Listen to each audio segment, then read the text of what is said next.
Hello, our dear young Sagradans! Haven't you heard about cough and sneeze, elbow please? Today, I will show you the proper way of coughing and sneezing.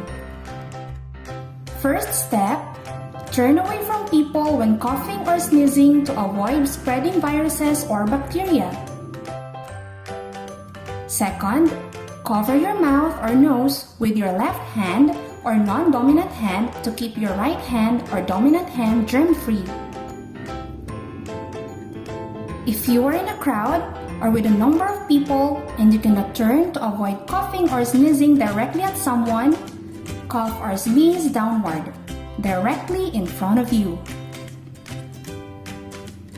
Also, please always carry tissue or handkerchief to cover your mouth or nose. And lastly, if you are having a coughing or sneezing episode, excuse yourself from the room until it subsides.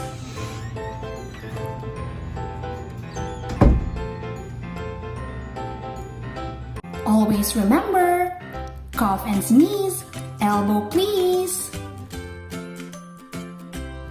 Goodbye and keep safe.